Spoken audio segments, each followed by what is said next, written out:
alunos do CEJA Clara Mantelli. Vamos estudar agora o módulo 3, avaliação 5.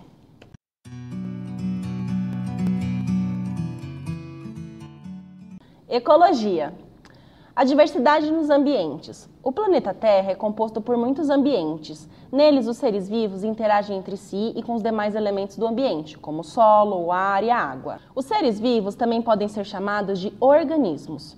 Aqueles organismos semelhantes a que produzem entre si, gerando descendentes férteis, constituem uma espécie. Para estudar as relações entre os diversos elementos que compõem o ambiente, os seres vivos podem ser agrupados em populações e comunidades. Vamos entender um pouquinho mais. Por exemplo, um rato pode ser classificado como um organismo, já que é um ser vivo. Se houver um grupo de ratos que habitam uma mesma região, eles constituem uma população de ratos. Essa população de ratos, por sua vez, pode viver em uma área verde próxima ao centro urbano, onde se encontram populações de diversos tipos de plantas e outros animais, como diferentes populações de insetos, baratas, pernilongos, além de populações de aves, como pombas e pardais. Esse conjunto de populações que compartilham a área verde e o centro urbano forma uma comunidade. As interações entre essa comunidade e os demais elementos não vivos, como solo, ar, água e etc., dessa região específica, independente do tamanho do lugar no qual ocorrem essas relações, constituem um ecossistema. O conjunto de ecossistemas do planeta é chamado biosfera. Então, a biosfera, portanto, é toda a região da Terra onde pode existir alguma forma de vida. Assim, ela se estende das grandes profundezas marinhas até a proximidade de 10 km de altitude. Assim como vemos na figura, nós temos o rato, que é um organismo, aí vários ratos é uma população, eles vivendo no meio ambiente, no mesmo meio que nós vivemos é uma comunidade. Todos esses seres vivos, não vivos, se tornam um ecossistema dentro de uma biosfera que é o nosso planeta.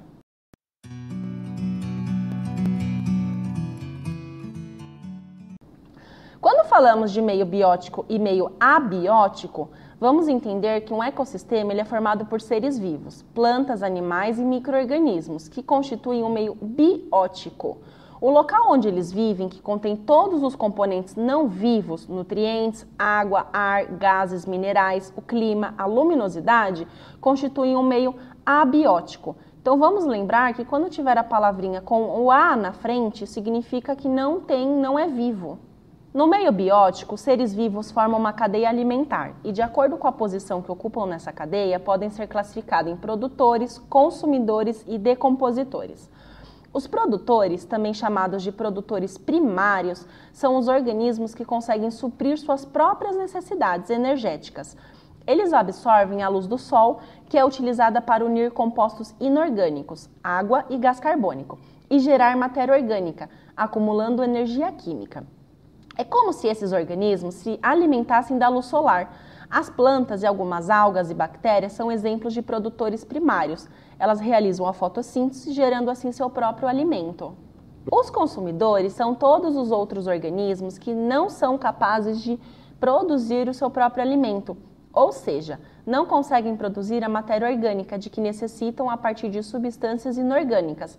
Assim, os consumidores se alimentam de outros organismos, vivos ou mortos há pouco tempo.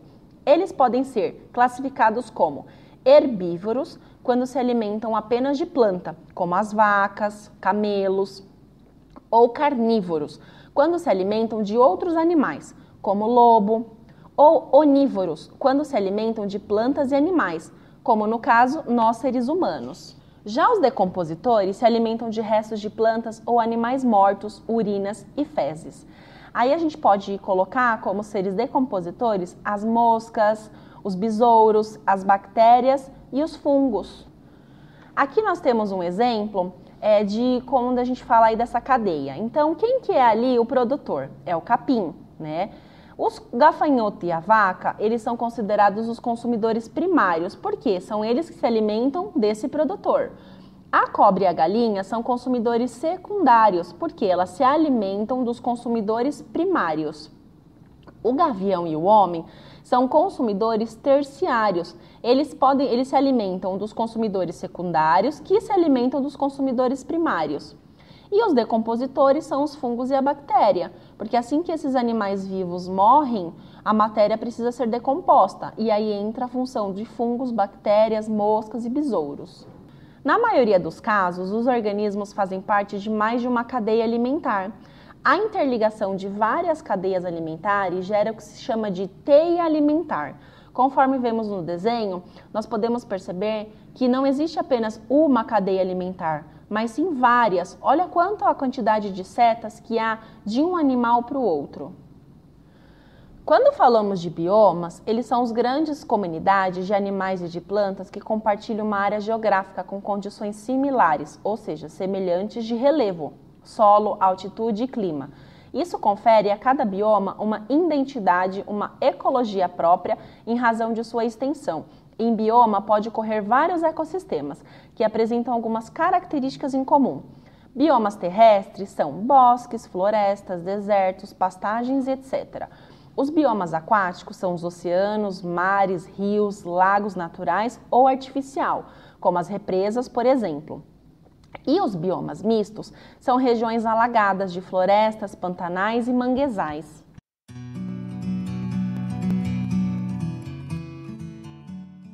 As relações ecológicas entre os seres vivos. Sabemos que as relações entre os seres vivos, animais e plantas podem ser de competição ou colaboração, harmônicas ou desarmônicas. Tudo é de extrema importância para o equilíbrio ecológico. Quando nós falamos aí da colaboração ou a competição, em um ecossistema, a vida de cada ser vivo depende de como ele se relaciona com os outros seres vivos. Entre organismos de uma mesma espécie, essas relações podem ser de colaboração ou competição. Quando diferentes organismos vivem no mesmo ambiente, a colaboração e a vida em populações podem trazer facilidades. Entretanto, quando falta alimento, por exemplo, a competição é inevitável. A competição é um dos mecanismos que selecionam os indivíduos mais aptos a sobreviver e se reproduzirem em determinada população. Sobrevivem os que conseguem explorar os recursos do ambiente de modo mais eficiente do que os outros. Vamos falar e entender um pouquinho sobre colaboração.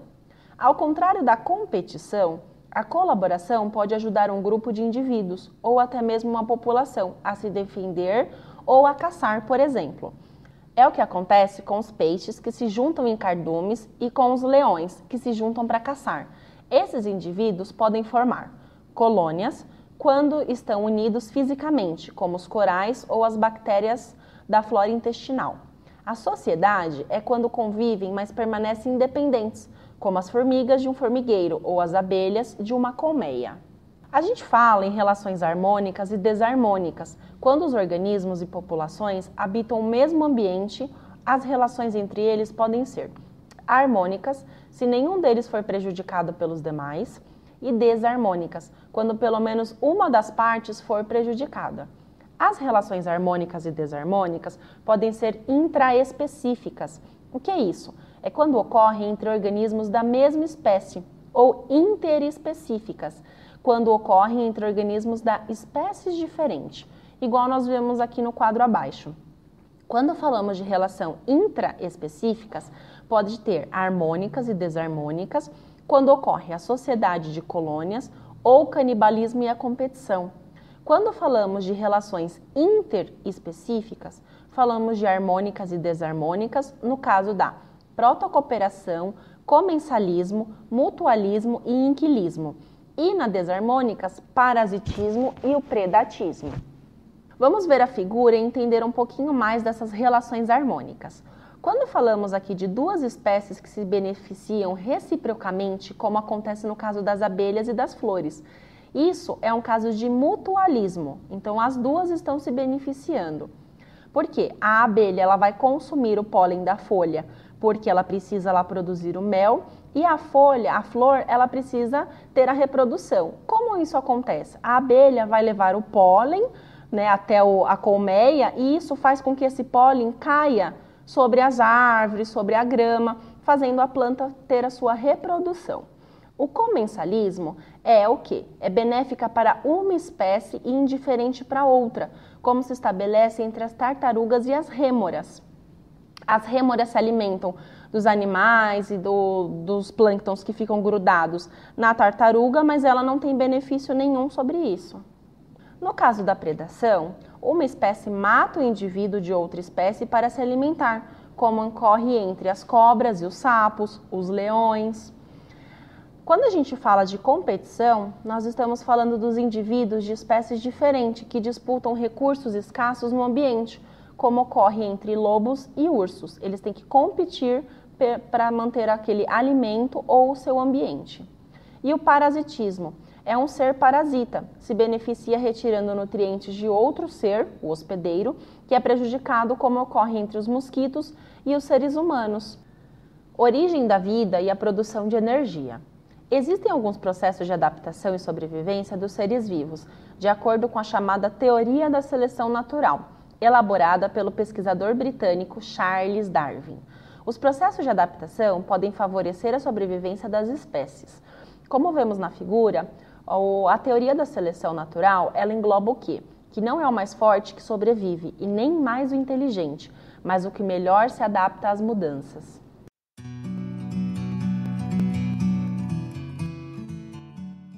Quando falamos de mimetismo e camuflagem, essas relações ecológicas são estabelecidas entre os seres vivos, porque elas podem ajudá-los a sobreviver ou, ao contrário, prejudicar a sua sobrevivência. Os peixes estão adaptados ao ambiente aquático, enquanto cavalos, formigas e bananeiras aos ambientes terrestres. Apenas sobrevivem em determinado ambiente as espécies que apresentam características favoráveis ao seu desenvolvimento nesse ambiente. Ou seja, aquelas que não possuem tais características não sobrevivem. Para garantir sua sobrevivência em determinado ambiente, os seres vivos podem apresentar uma série de mecanismos bastante sofisticados, entre eles o mimetismo e a camuflagem. O mimetismo é uma forma de adaptação dos seres vivos ao meio em que vivem, que consiste na capacidade de determinada espécie, planta ou animal, imitar os de outra espécie. Com isso, podem conseguir alguma vantagem para defender-se. Um exemplo é a cobra coral falsa, que mimetiza a cobra coral verdadeira para se proteger do ataque de predadores. Como vemos na figura, conseguimos perceber a diferença de cor.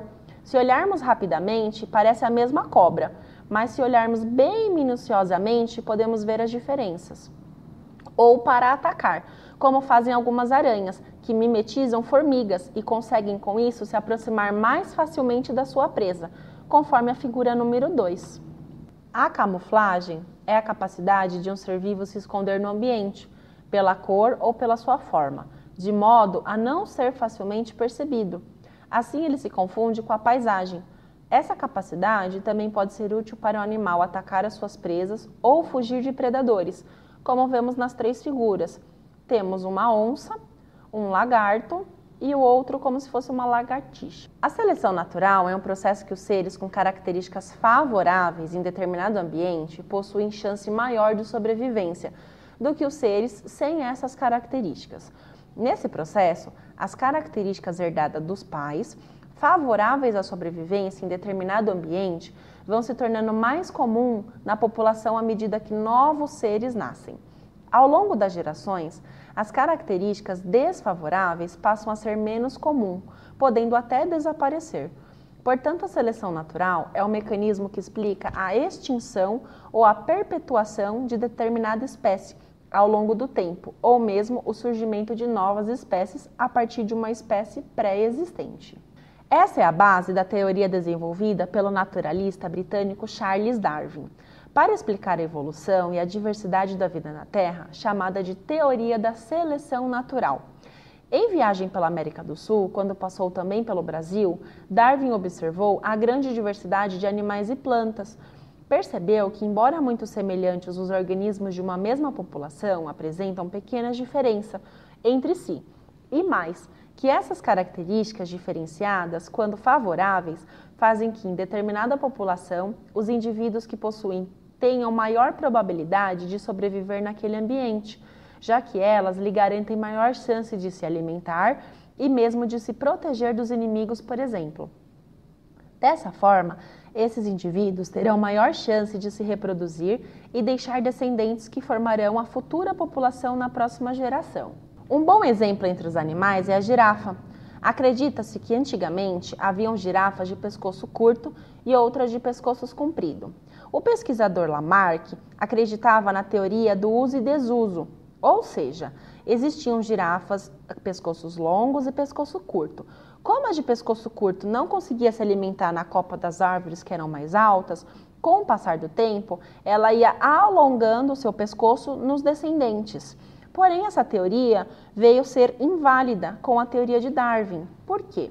Com a competição pelo alimento, as que possuíam um pescoço mais longo levavam vantagem sobre as de pescoço mais curto, pois podiam comer tanto as folhas dos galhos mais baixos das árvores quanto a dos galhos mais altos.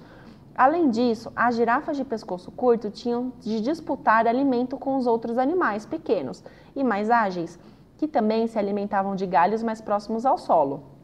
O resultado desse processo foi a sobrevivência das girafas de pescoço comprido e a extinção das girafas de pescoço curto.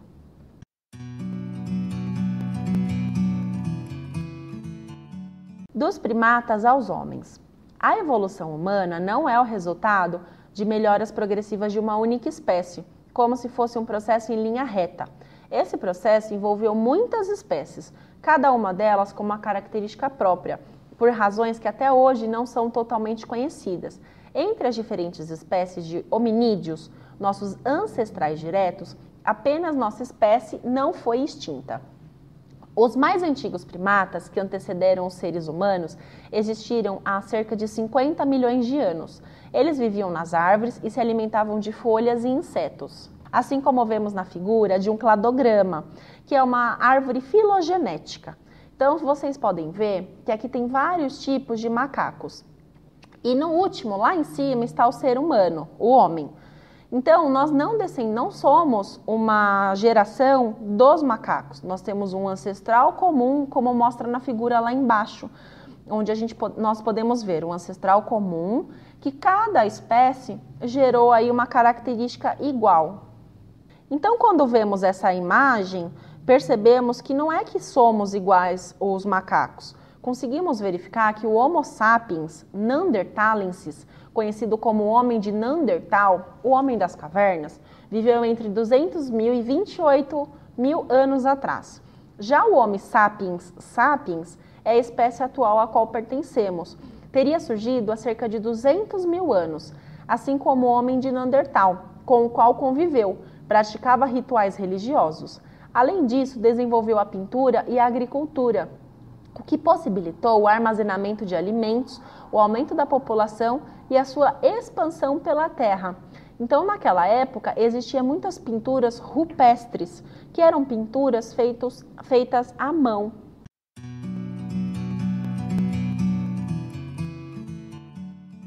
As primeiras tentativas de classificação dos seres vivos foi feito por um naturalista, Carl Linnaeus, quem desenvolveu no século XVIII um sistema de classificação dos seres vivos, que com algumas modificações é usado até hoje.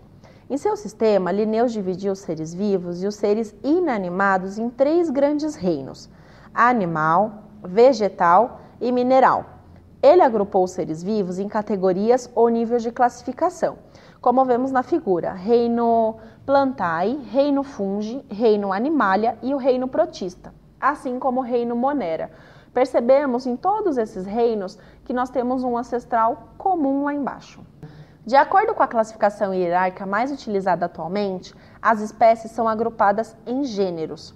Os gêneros que têm alguma característica em comum são reunidos em uma família. As famílias, por sua vez, são agrupadas em uma ordem. As ordens são reunidas em uma classe. As classes de seres vivos formam os filos e, por fim, os filos são agrupados em um dos 5 grandes reinos: Monera, Protista, Fungi, Plantae e Animalia. Tenham uma ótima prova!